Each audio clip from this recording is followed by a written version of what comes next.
Salut tout le monde, salut RC Kubi, salut Wattman RC Garage 57. Pourquoi salut celui-là? Parce que c'est là que va cet engin. Je vais l'envoyer à Wattman qui va pouvoir l'essayer, pour ceux qui n'est pas spécialement nettoyé, ni propre ni rien. Et lui va pouvoir le préparer pour RC Kub, d'accord? RC Kub qui malheureusement ne pourra pas venir le 1 et 2 juillet au Val d'Argent parce que c'est l'anniversaire de son petit haut. Donc forcément, s'il se barre avec le petit haut au Val d'Argent, la famille derrière risque de nous engueuler. Et on ne veut pas dormir avec la Belgique, on les aime bien les Belges. La carreau d'origine, c'est papier mâché, ça c'est clair. On le sait déjà depuis longtemps chez HPI. D'origine, il y a un combo avec un Quick Run 150 et un moteur 2200 kV, qui est beaucoup trop de kV pour un engin aussi lourd avec un étagement pareil. Moi je suis passé à 1450 kV, du coup ça va super bien. Cerveau d'origine livré sur toute la gamme HPI, donc Forza, Flux, Buggy, Truggy, Monster. Une honte, 9 kg. Le truc il arrive même pas à tourner ni à l'arrêt, ni quand tu roules, et à peine quand les roues sont en l'air. C'est vraiment du n'importe quoi. Les caisses sont vendues hors de prix. 850 € prix catalogue du Savage, 850 € le Forza S-Flux, 850 ou 750 le Buggy S-Flux. Incompréhensible. On a une machine ici qui a évolué au fil du temps, mais qui n'a plus bougé depuis une dizaine d'années, avec toujours les mêmes erreurs encore. On a une direction qui casse, on a des portes fusées arrière qui cassent, pour la simple raison qu'ils sont reliés au châssis et ils peuvent pas bouger. Devant ça peut bouger, passe à la direction, donc ça va, mais pas derrière. Ils ont changé le centre, le moteur est plus centré, déborde plus du châssis, ça c'est mieux, et on est plus tranquille pour mettre donc des moteurs plus gros, 82, 92, peut-être même moyen de rentrer un 113. Les clampes d'origine sont prévues pour du 40, si tu veux du 42, il va falloir faire autre chose. Le slipper a été amélioré, ça c'est cool. Les roulements, globalement, ça se passe bien. Les plastiques ne sont plus les mêmes qu'avant. Avant, on cassait des bras HPI, mais on tordait rarement les cardans. Là, les bras cassent plus, ils se plient. Résultat, c'est les cardans qui payent la facture. Bon, après, attention, ça, c'était méga grosse gamine, d'accord? Donc là, bien sûr, Wattman va nous mettre un coup de cactus là-dessus, ça c'est clair. Un abonné m'avait fait les pièces imprimées 3D pour tenir le pare-choc parce qu'il s'écarte toujours encore. Au moins, les axes maintenant sont fixés, ça c'est cool. Les diffs tiennent bon. Et on a enfin un diff central. Alors quelqu'un, quand j'avais unbox cette machine, a pété un fusil parce que... Il suffit de mettre de l'huile épaisse à l'intérieur et ça se passe très bien, d'accord? On se détend. Ça, ce genre de personnage, c'est pas grave si on les a perdus sur la chaîne, bien au contraire, ça marche. J'ai mis plot de carbone en plus avec, de chez Rowan parce qu'ils sont flex, ça tient le coup, si jamais. La direction d'origine a déjà cassé, donc on a mis la direction alu. Tu as les portes fusées arrière alu avec. Si tu vas vraiment fort avec un engin pareil, il faudra prévoir des plaques de châssis option ou doubler les plaques.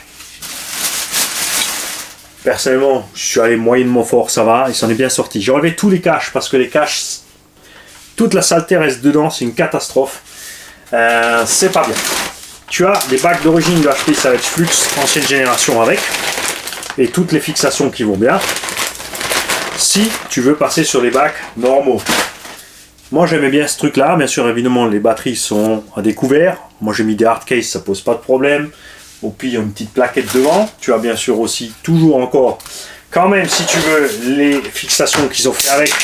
Je rappelle qu'on a enlevé, je crois, 500 ou 600 grammes de plastique sur cette caisse d'habillage inutile qui fait tout chauffer et qui pèse une touille. D'accord? Et tu as avec les Big Bore Teflon qui coûtent aussi une fortune. Sur ce HP Savage d'origine, tu as aussi des roues catastrophiques, ça m'a plus honteuse. Tu mets un coup de gaz, t'éclates les pneus. D'abord ils se décollent, quand ils sont recollés, ils éclatent. Donc là tu as 4 Proline Trencher, quasi neuf, pour que ça tienne le coup. Et puis moi j'avais envie de lui donner un style un peu old school. Ça lui va bien, pas trop large, c'est un Monster, c'est pas un Truggy ou un Muggy de 15 km de large pour la longueur. Et du coup, moi, comme ça me convient. Il y a bien sûr les fixations avec, t'inquiète pas, je le mets quelque part dans la boîte. Je mettrai bien sûr tout ça avec. Les 36 000 protections inutiles, donc qui pèsent 1 tonne. Et une carreau renforcée que j'ai mis je ne sais plus où. Tu m'as mélangé les pinceaux. C'est ta faute. Non, mais sinon, moi je conclurais, sinon prenez un X-Max, ça marche toujours bien. Négocier une remise, quoi. J'ai pas mieux. Donc, Wattman, je t'envoie ça. On attend ta vidéo, tes essais, tes impressions. Non, c'est pas celle-là. Ah. Merci quand même, ma puce. Non, c'est une bleue. Elle doit être là-bas derrière, quelque part. Je l'ai laissée sur l'étagère, en haut, au milieu, quelque part. Mais deux empilés peut-être ensemble. Enfin, bref, t'as une carreau renforcée avec. Donc, Wattman, tu verras que ça, contrairement au Hammer Ray, ça se casse moins la gueule dans les virages. Il faut être indulgent avec tous les niveaux de pilote. C'est pas le pilotage, c'est la machine qui est pourrie. Ah bah ça je le dis toujours. On peut jamais rien arrêter. Je suis quand même en train de chercher où est-ce que j'ai mis le kit de fixation de ces amortos, c'est très important qu'ils soient avec. Avec la carrosserie. Parce que, ouais, c'est possible. Au niveau de la fixation de l'amorto, va chercher à comprendre, ils ont changé les capuchons, ils ont changé les attaches. C'est HPI quoi. Moi je me suis bien amusé avec, je l'aurais bien gardé mais comme j'ai dit je réduis et j'ai encore assez de caisses à garder. Je suis content de la machine, tout comme le Traxxas Max, je déteste la politique de prix HPI. Le cerveau, les amortos font le job, hein, sortez de la boîte. Mais à un moment donné, les tiges vont tordre. Ça nous y arrive à tous et on n'a jamais compris pourquoi ils n'ont pas évolué. Ça vaut 120 à 150 euros selon où tu les trouves. Tu mets 100 à 120 euros de gomme. Donc tu l'as acheté 850. Tu mets encore 200 euros dessus déjà, en gros. Hein, 200-250 euros. Tu es donc à 1100 euros. Il te faut une carrosserie parce que celle d'origine c'est la loose. Puis le renforcer en gros 70-80 euros. 1180, tu mets un servo correct, brushless 25 ou 35 euros ou 45 euros, là je sais pas ce que j'ai mis un SPT, 23 kg brushless, donc tu es au prix d'un X-Max.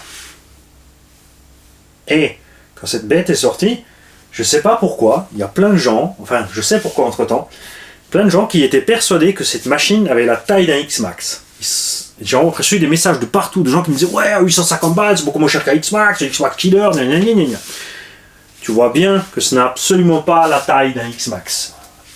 Et la raison pour laquelle les gens ont cru que cet engin était aussi gros qu'un Huawei PMT2, qu'un Sien Reaper ou quasiment qu'un X-Max, tu vois, il n'y a quand même pas photo, point de vue du gabarit, hein, c'est que HPI, sur le site officiel, a mis le Savage Flux HP devant, celui derrière, et ils ont pris la photo de travers. Résultat, tout le monde a cru que cette machine était 3 fois plus grosse qu'un Savage HP Flux. La seule différence entre celui-là et le HP Flux, c'est l'anthrax de 390-395 mm contre 325 le HP Flux. Donc le HP Flux a les roues ici, en gros. À peu près, ça c'est l'anthrax du Savage HP Flux, ça c'est l'anthrax du XL, ils ont la même largeur, la même hauteur, il y a juste la longueur qui change, c'est tout, point barre. Et bien sûr, du poids en plus, et le petit n'a pas le diff central, donc faites gaffe, vous avez explosé du diff arrière. Donc si tu veux acheter le court, achète l'option diff central. Après tu te poses la question, vu la différence de prix des deux, je crois qu'ils sont même au même prix, ou à peine un peu moins cher, s'il ne vaut pas mieux acheter le XL et acheter une paire de plaques de châssis option tout de suite plus balèze, courte, avec un cardan court, ou les deux cardans courts centraux, pour se retrouver avec un Savage court plus solide. Tu vois, ça c'est un peu le truc. Toujours aussi cool à conduire, le centre de gravité a descendu un petit peu, il est plus maniable, c'est funky, mais tu vois, du coup, le fait d'avoir descendu au centre, même s'il est encore un tout petit peu plus haut quand même, ça le rabaisse pas mal, hein. Pour le gros tout-terrain, les anciens étaient vraiment beaucoup plus haut au centre, mais vous l'avez vu, en forêt, il fait le taf. J'ai laissé les suspects d'origine bien souples, parce que c'est comme ça que je l'aime, ce machin. Il est hyper soyeux, il est hyper agréable, avec les roues d'origine, il est vraiment trop bas. avec ces roues là. Perso là je suis content comme il est. Mais c'est vraiment dommage le prix. Cerveau, direction, amorto, carrosserie. Ça fait un paquet. On est typiquement sur de l'américain. Chez Traxxas c'est pareil. Tu prends un Max, il te faut le moteur, il te faut les pneus, il te faut... Tu prends le REVO, il faut ça. Vraiment, un 8ème, c'est la débandade. C'est la débandade. Et l'Audi fait plus le 3XL, ils ont arrêté parce qu'ils estiment que Horizon B a Arma, donc le Kraton c'est un monster, donc allez, F le reste. Résultat, c'est une catastrophe côté ricain. J'espère vraiment que les Asiatiques vont nous sortir des Monster 1.8. J'espère que KDM va nous sortir quelque chose. Il y a Successor 10, tu vois un peu Successor 8. Et je dis ça comme ça en l'air.